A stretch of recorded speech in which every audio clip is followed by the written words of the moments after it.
श्री गुरुभ्यो नमः। श्री महागणाधिपतये नमः।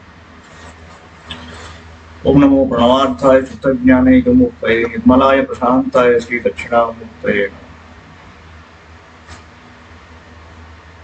కార్తీక పురాణంలోని 14వ అధ్యాయంలో ఉన్నాం. ఆబోతును అచ్చుపోసి వదలుట వృషభోత్సర్గం అంటారు. మరల వశిష్ఠుల వారు జనకుని దగ్గరగా కూర్చుండబెట్టుకొని కార్తీక మాస మాహాత్మ్యం గురించి తనకు తెలిసిన సర్వ విషయం చెప్పవలనని కుతూహలంతో ఇలా చెప్పడం మొదలుపెట్టారు.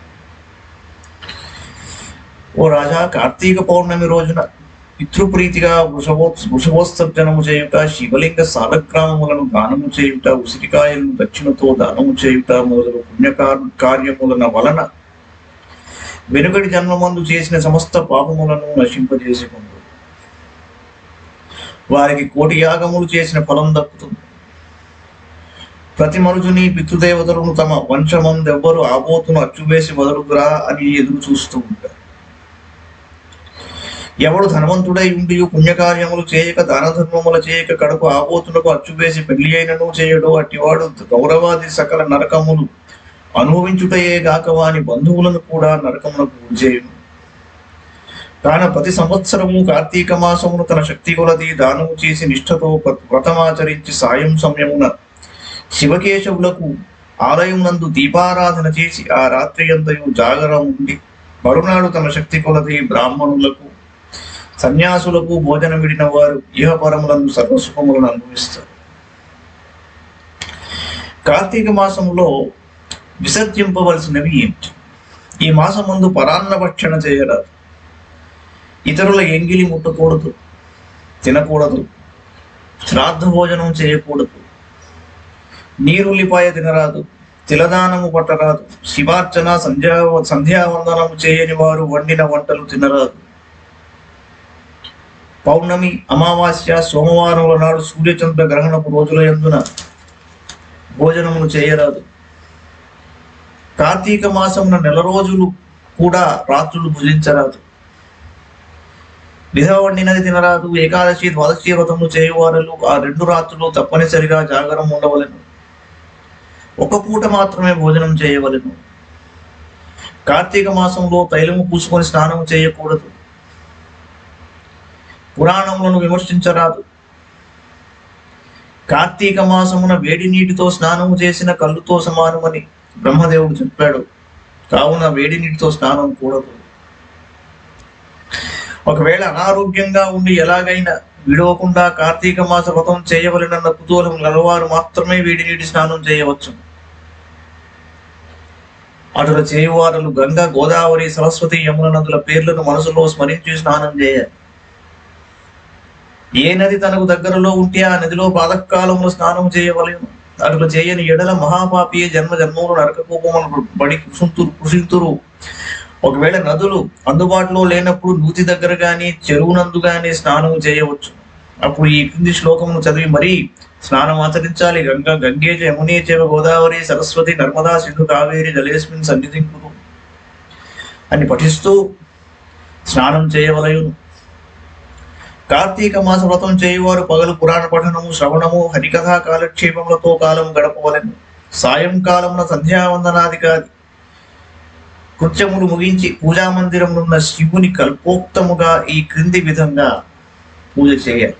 ఏమిటయ్యా అంటే, ఓం శివాయ నమః ధ్యానం సమర్పయామి, ఓం పరమేశ్వరాయ నమః ఆవాహనం సమర్పయామి, ఓం కైలాసవాసాయ నమః నవరత్న సింహాసనం సమర్పయామి, ఓం గౌరీనాథాయ నమః పాద్యం సమర్పయామి, ఓం లోకేశ్వరాయ నమః అర్ఘ్యం సమర్పయామి, ఓం వృషభ వాహనాయ నమః స్నానం సమర్పయామి, ఓం దిగంబరాయ నమః వస్త్రం సమర్పయామి, ఓం జగన్నాథాయ నమః యజ్ఞోపవీతం సమర్పయామి, ఓం కపాలధారిణే నమః గంధం సమర్పయామి, ఓం సంపూర్ణ గుణాయ నమః పుష్పం సమర్పయామి, ఓం మహేశ్వరాయ నమః అక్షరాన్ని సమర్పయామి, ఓం పార్వతీనాథాయ నమః ధూపం సమర్పయామి, ఓం తేజోరూపాయ నమః దీపం సమర్పయామి, ఓం లోకరక్షాయ నమః నైవేద్యం సమర్పయామి, ఓం త్రిలోచనాయ నమః కర్పూర నీరాజనం సమర్పయామి, ఓం శంకరాయ నమః సువర్ణ మంత్రపుష్పం సమర్పయామి, ఓం భవాయ నమః ప్రదక్షిణ నమస్కారాన్ని సమర్పయామి. ఈ ప్రకారంగా కార్తీక మాసమంతయు పూజించాలి. శివ సన్నిధిని దీపారాధన చేయాలి. ఈ విధంగా శివ పూజ చేసిన ఎడల ధన్యుడవును. పూజానంతరము తన శక్తిని బట్టి బ్రాహ్మణులకు సమారాధన చేసి దక్షిణ తాంబూలాది సత్కారములతో సంతృప్తి పరచవలను. ఇటుల చేసిన 100 అశ్వమేధ యాగములు చేసిన ఫలం 1000 వాజపేయ యాగములు చేసిన ఫలం కలుగుతుంది.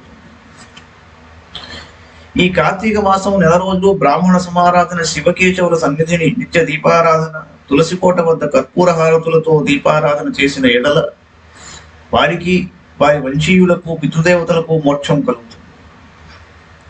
శక్తి కలిగి ఉండి కూడా ఈ వ్రతమునాచరించని వారు 100 జన్మలు నానా యోనులందున జన్మించి తర్వాత నక్క, కుక్క, బద్ది, పిల్లి, ఎలుక మొదలు జన్మలెత్తుతారు. ఈ వ్రతమును శాస్త్రోక్తంగా ఆచరించిన ఎడల 15 జన్మల యొక్క పూర్వజ్ఞానం కలుగుతుంది. వ్రతము చేసినను, పురాణము చదివినను, విన్నను అట్టి వారులకు సకల ఐశ్వర్యములు కలిగి మోక్ష ప్రాప్తి కలుగుతుంది. ఇది 14వ అధ్యాయం. 15వ అధ్యాయం చూద్దాం. దీప ప్రజ్వలనం చే ఇలుక పూర్వజన్మ స్మృతితో నరరూపమందుట. అంతటి జనక మహారాజుతో వశిష్ఠ మహాముని, జనక, కార్తీక మహాత్మ్యం గురించి ఎంత వివరించినను పూర్తిగా నేరదు. కానీ మరి ఒక ఇతిహాసము తెలియజెప్పదను, సావధానుడివే ఆలకించుకున్నాడు. ఈ మాసమున హరినామ సంకీర్తనలు వినుట, చేయుట, శివకేశవుల వద్ద దీపారాధనను చేయుట, పురాణమును చదువుట లేక వినుట, సాయంకాలము దేవతా దర్శనము, వీరిని చేయలేని వారు కాలసూత్రమనేటి నరకమునబడి కొట్టుమిట్టారు. కార్తీక శుద్ధ ద్వాదశి దినమున మనసారా శ్రీహరిని పూజించిన వారికి అక్షయ పుణ్యం కలుగుతుంది. శ్రీమన్నారాయణుని గంధ పుష్ప అక్షతలతో పూజించి ధూపదీప నైవేద్యములు ఇచ్చిన ఎడల విశేష ఫలము పొందగలరు.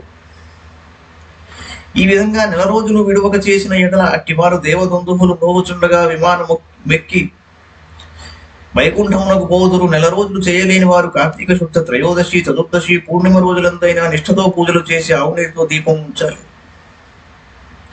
ఈ మహాకార్తీకములో ఆవు పాలు పితికినంతసేపు మాత్రము దీపం ఉంచిన ఎడల మరుజన్మలో బ్రాహ్మణుడుగా జన్మించను.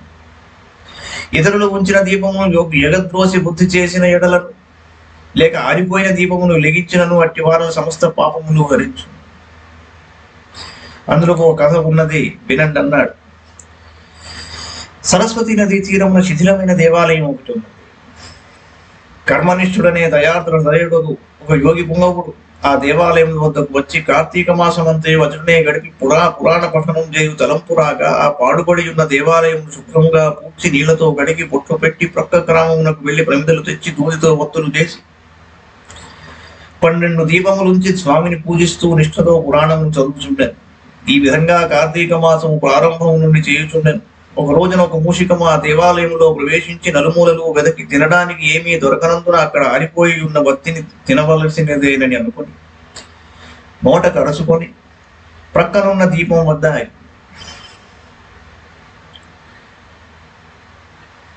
నోట కరచి ఉన్న వత్తి చివరకు అగ్ని అంటుకొని ఆరిపోయిన వత్తి కూడా వెలిగి వెళ్తూ వచ్చింది. అది కార్తీక మాసం ఒకటో వలన శివాలయములో ఆరిపోయిన వత్తి ఎలుక వల్ల వెలుగుట చే దాని పాపములు హరించుకుపోయి పుణ్యము కలిగినందున వెంటనే దాని రూపము మారి మానవ రూపంలో నిలబడింది. ధ్యాన నిష్టలో ఉన్న యోగి పుంగవుడు తన కన్నులను తెరిచి చూడగా ప్రక్కన ఒక మానవుడు నిలబడి ఉండడం గమనించి, ఓయి నీవెవడవు, ఎందులకు నిలబడి ఉన్నావు అని ప్రశ్నించగా, ఆర్య నేను మూషికమును, రాత్రి నేను ఆహారం వెతుక్కుంటూ ఈ దేవాలయంలోనికి ప్రవేశించి ఇక్కడ కూడా ఏమీ దొరకనందున నెయ్యి వాసనలతో ఉండి ఆరిపోయిన ఒత్తిడి తినవలని దాని నోట కరచి ప్రక్కనున్న దీపం చెంత నిలబడి ఉండగా నా అదృష్టము కొలది ఆ వత్తి వెలుగుట చే నా పాపమును పోయినందున కాబోలు వెంటనే పూర్వజన్మం ఎత్తాను.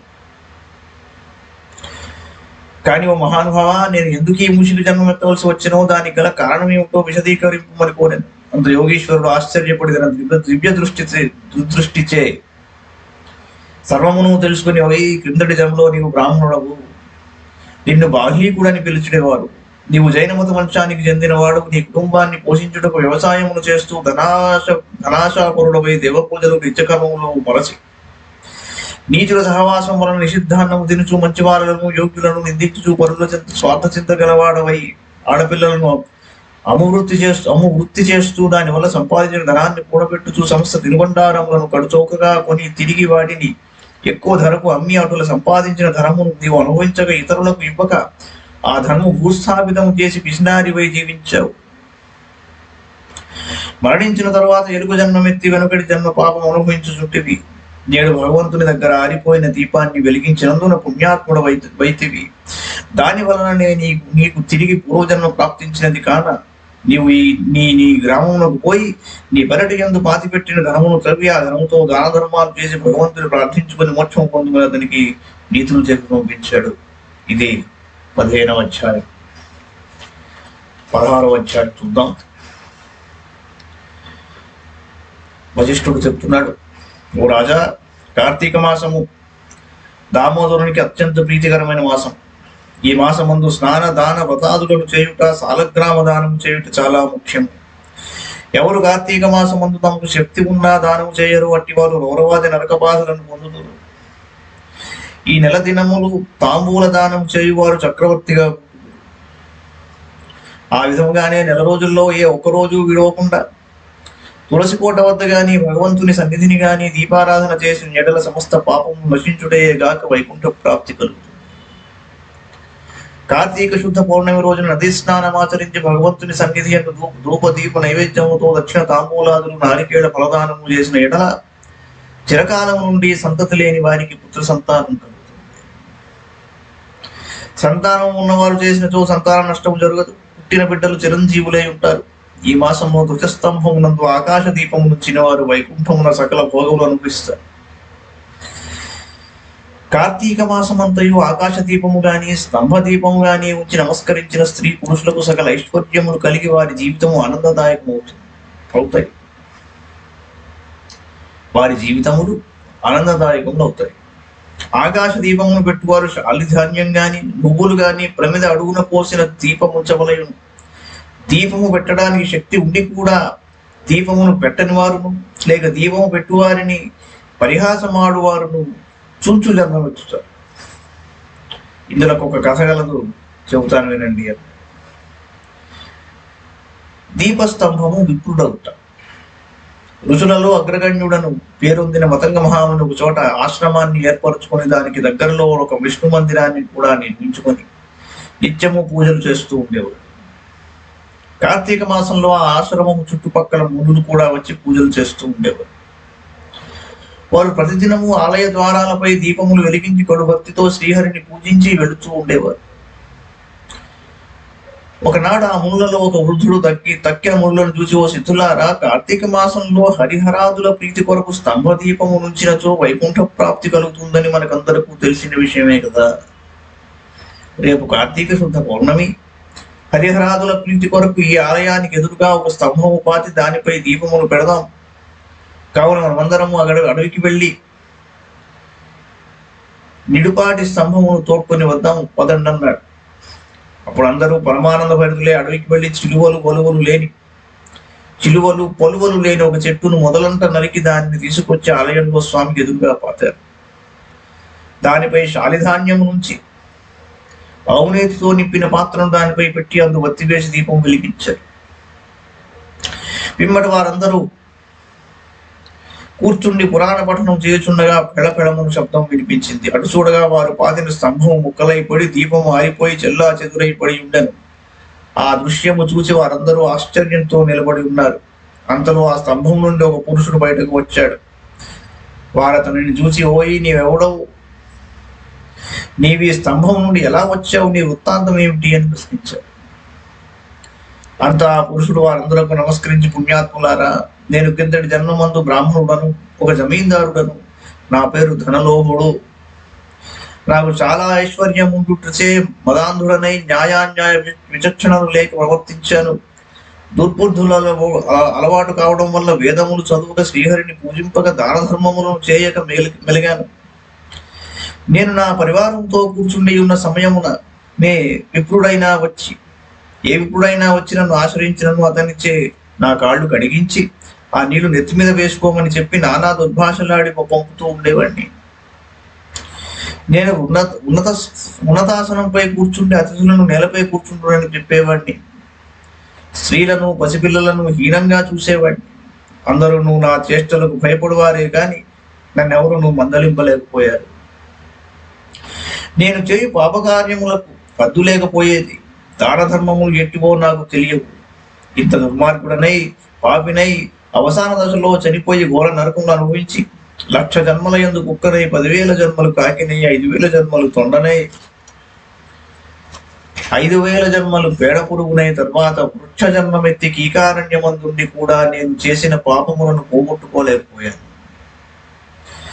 ఇన్నాళ్లకు మీ దయవలన స్తంభముగా నున్న నేను నరరూపమెత్తి జన్మాంతర జ్ఞానినయ్యాను. నా కర్మలన్నీ మీకు తెలియచేశాను, నన్ను మన్నింపుడని వేడుకున్నాడు. ఆ మాటలు ఆలకించిన మునులందరకు అమితమైన ఆశ్చర్యం కలిగింది. ఆహా, కార్తీక మాస మహిమ ఎంత గొప్పది! అదినుగాక కార్తీక శుద్ధ పౌర్ణమి మహిమ వర్ణింప శక్యము కాదు. కర్రలు, రాళ్ళు, స్తంభములు కూడా మన కళ్ళ ఎదుట ముక్తి నొందుచున్నవి. సరాని స్థావరాని. వీటన్నింటికన్నా కార్తీక శుద్ధ పౌర్ణమి నాడు ఆకాశ దీపం ఉంచిన మనుజునకు వైకుంఠ ప్రాప్తి తప్పక సిద్ధిస్తుంది. అందువలననే ఈ స్తంభమునకు ముక్తి కలిగినదని మునులు అనుకొనుచుండగా ఆ పురుషుడు ఆ మాటలు ఆలకించి మునిపొంగవులారా, నాకు ముక్తి కలుగు మార్గం ఏదైనా కలదా? ఈ జగమ్మున నెల్లరకు నెటుల కర్మబంధము కలుగును, అది నశించుట ఎలాగా? నా ఈ సంశయం బాపునని ప్రార్థించను. అక్కడ ఉన్న మునీశ్వరులందరూ తమలో ఒకడవు ఆంగీరస మునితో, స్వామి మీరే అతని సంశయమును తీర్చగల సమర్థులుగాను వివరించండని కోరారు. అప్పుడు అంగీరసుడు చెప్తున్నాడు. ఇది 16వ అధ్యాయం. 17వ అధ్యాయం చూద్దాం. అంగీరసుడు ధనలోభనకు చేసిన తత్వోపదేశం ఏమిటయ్యా అంటే, ఓ మునిశ్రేష్ఠులారా, ఓ ధనలోభి, నీకు కలిగిన సంశయములకు సమాధానం చెప్తున్నాను విను అన్నాడు. కర్మ వలన ఆత్మకు దేహధారణము సంభవిస్తుంది. కావున శరీరోత్పత్తికి కర్మ కారణము అవుతుంది. శరీర ధారణము వలననే ఆత్మ కర్మను చేయును.